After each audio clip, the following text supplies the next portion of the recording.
2 years ago, we were in London and in Paris making a film, Hugo.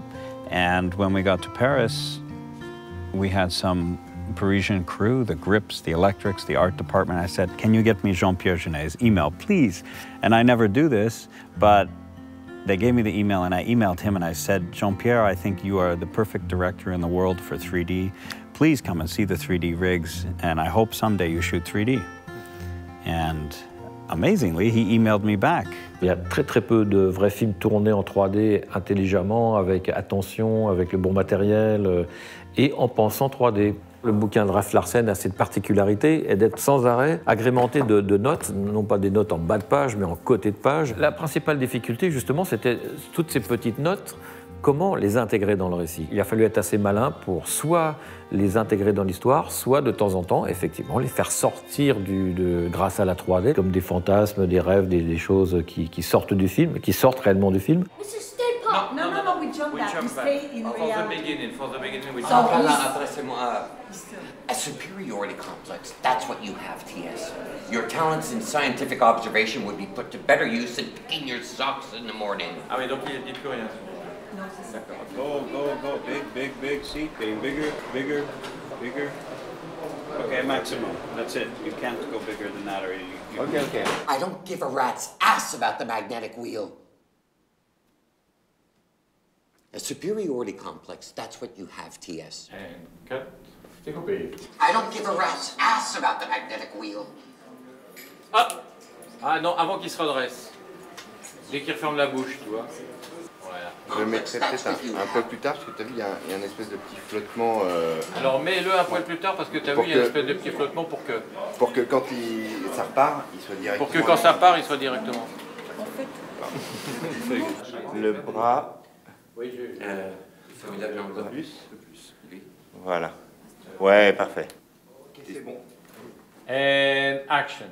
Mr. Stenbach, how can a man like you supposedly be devoted to opening our minds with scientific curiosity? How can you be so aggressively narrow-minded? If every scientist were like you, there would be no penicillin, no relativity, no sewer drains, there wouldn't even be chocolate chip cookies! Je me suis remémoré le plaisir que j'avais quand j'étais gamin avec un truc qui s'appelait le Viewmaster, qui était une espèce de une lunette stéréoscopique faite surtout avec des films de Disney. Et je me suis rendu compte qu'en fait, l'univers de mes films marche très bien avec la 3D, c'est-à-dire que Délicatessen aurait été super, La Cité aussi, Alien avec les gros monstres d'un lac. Tu vois, c'est vraiment le style de Jean-Pierre avec les focales larges, avec des cadres bien remplis, avec des premiers plans, des arrière-plans. Ça, c'est vraiment son style. La 3D, en revanche, a vraiment amené qu'on se sent à l'intérieur du cadre. On amène, avec la 3D, une intimité par rapport au personnage qui est vraiment là. C'est palpable, ça devient palpable. C'est une autre sensation, ça devient vraiment sensuel, épidermique. Il y a un truc très physique. It's a bit scary, I suppose. I'm more aware of the camera than I would normally be, I think. So sometimes a prop, for example, might loom too large in the frame, or, you know, if there's a hair out of place, I don't care, but becomes important in 3D. Forcément, quand on travaille avec des comédiennes, eh bien, il arrive parfois qu'on puisse utiliser certains filtres pour adoucir ou pour amener une suavité sur les peaux, etc. Et que là, c'est vrai qu'en 3D, malheureusement, c'est toujours pas possible. Faire un film en 3D, c'est quand même être en permanence sur le qui-vive de la moindre chose, parce que tout se voit. Forcément, c'est des matières qui sont, j'allais dire, qui sont généreuses, qui attrapent la lumière, qui rendent du relief, qui sont présentes, vivantes, qui prennent une patine plus facilement aussi de vie, qui ne sont pas plates, tout simplement, sans pour autant contenir le risque d'être dérangeant. Il faut imaginer le décor en tranches, et donc toujours essayer de travailler les premiers plans, les seconds plans, les troisièmes plans d'une manière vraiment précise. Donc ça, oui, dans la conception des décors, dans l'accessoirisation des décors, c'est quelque chose dont il faut tenir compte et qu'on a essayé de travailler au maximum.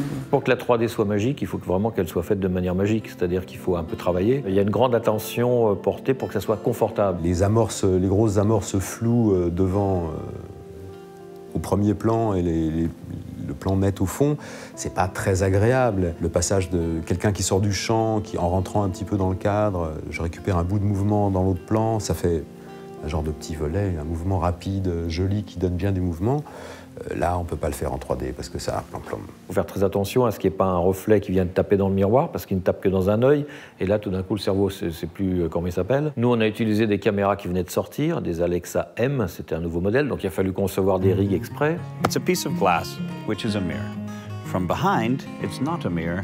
The bottom camera sees straight through. So one of your eyes is seen perfectly clear. The other eye is seeing a reflection. This lens actually doesn't move. So this system only has one eye which moves. And each eye has different information. Each eye sees the world differently. And this eye is making the 3D. What I'm doing is I'm finding the right I/O for depth and the right convergence spot, which will set my screenplay. And that's good 3D, your ability to fuse everything in the frame, from the closest to the furthest object. J'aime beaucoup filmer, par exemple, les visages de très près.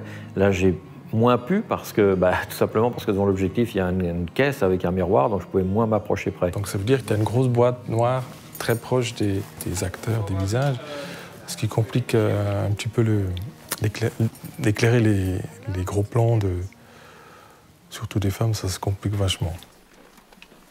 It wasn't anyone's fault.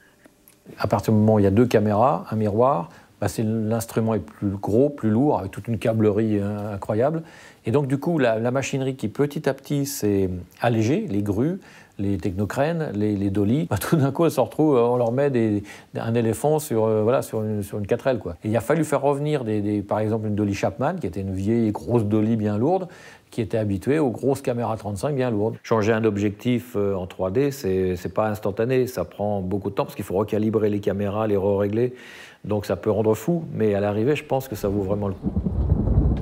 Rolling! Vite, vite la caméra! The camera, please! Et maintenant, on peut pas l'enlever, là. Ah putain, ce qu'on rate, mais regardez ce qu'on rate. Rolling! On s'en fout du moniteur, allez, une image. Rolling! Mets-moi la focus!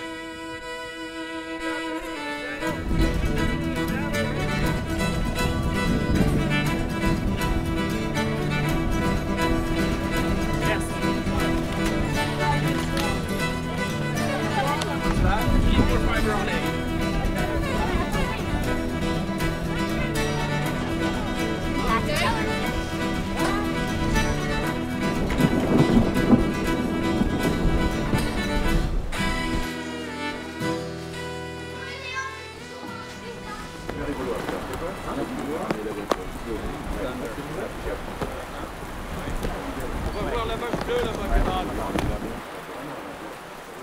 Could have been stronger. This one? C'est beau. Je pense de temps en temps, il était un peu frustré pour ça. Il aurait bien voulu changer vite fait les valeurs. Mais en même temps, c'était quand même très, très bien conçu, le découpage, le storyboard. Donc, je ne pense pas qu'on a manqué beaucoup de plans qu'il voulait absolument faire, je ne crois pas. Même s'il râlait de temps en temps. Mais en même temps, c'est aussi le style du film. C'est assez lent, c'est pas très découpé. Mais ça, c'était une volonté de base de Jean-Pierre. Donc du coup, tourner en 3D, c'était vraiment envisageable.